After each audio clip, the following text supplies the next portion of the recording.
Hello everyone, welcome back to the channel. Today we are diving into one of the most chilling and deceptively simple horror experiences of the last decade. We're talking about Creep from 2014, the found footage psychological thriller directed by Patrick Bryce and starring both Bryce and Mark Duplass. At first glance, Creep looks like the kind of small indie project that might be easy to overlook.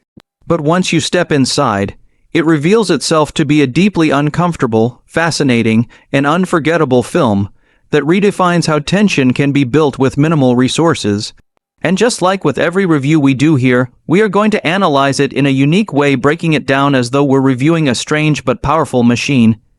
We'll examine the exterior, interior, performance, safety features, unique selling points, price, and finally a conclusion.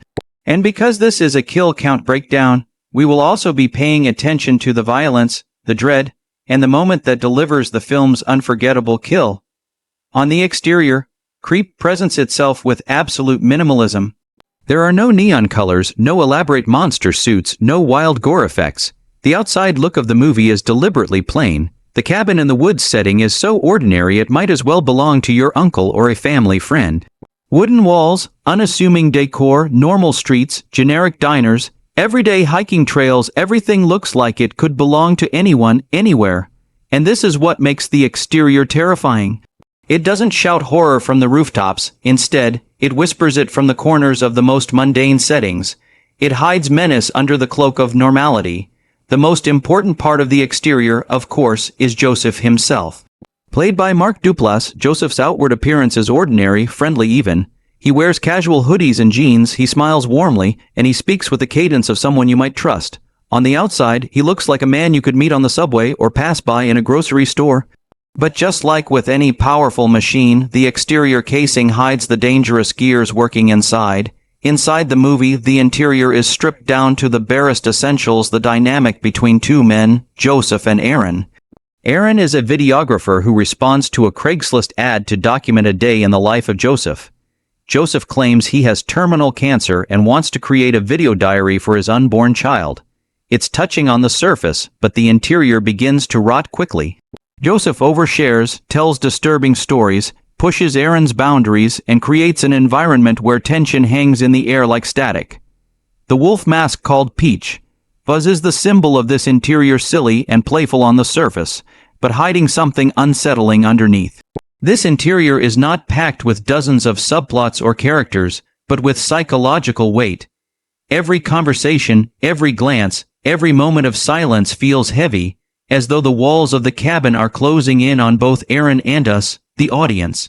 When it comes to performance, Creep overachieves. The entire film rests on the shoulders of two men, and yet it feels larger than life. Mark Duplass delivers one of the most frightening performances in modern horror. He shifts effortlessly between being charming, pitiful, and horrifying.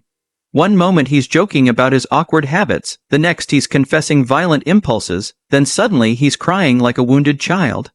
His performance keeps Aaron and the viewer constantly off balance. You never know which Josef is the real one, and that uncertainty is scarier than any monster. Patrick Bryce as Aaron balances Josef perfectly. He's polite at first, even sympathetic, but slowly his suspicion grows.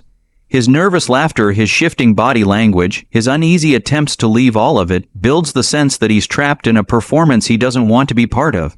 The interaction between these two performances is the engine that drives the entire movie. There are no grand effects, no ensemble cast, just two actors giving absolutely everything in the smallest of spaces.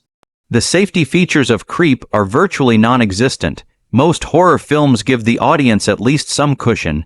Maybe a soundtrack builds up to a scare, maybe side characters offer comic relief, maybe there's a sense of rules in play. In Creep, those features are gone. There's no musical score manipulating your emotions, there are no extra characters to diffuse tension, there are no clear rules about what Josef wants or how far he'll go. The found footage style locks the camera into Aaron's perspective, so we are always stuck seeing what he sees and nothing else. The only safety valve, if you can call it that, is Josef's awkward humor. He can be so bizarre, so strange in his behavior, that sometimes you laugh even when you're nervous. That laughter acts like a brief seatbelt in a car with no airbags. but the film is designed to keep the audience unsafe, vulnerable, and unprotected. The unique selling points of Creep are what make it stand out from the crowded field of found footage films. First is the minimalism. The film shows how two people, a camera, and a cabin can be enough to create one of the most unsettling experiences in horror. Second is the sheer unpredictability of Josef's character. He is never consistent, never safe, and never boring. Third is the balance of awkward comedy with terrifying tension.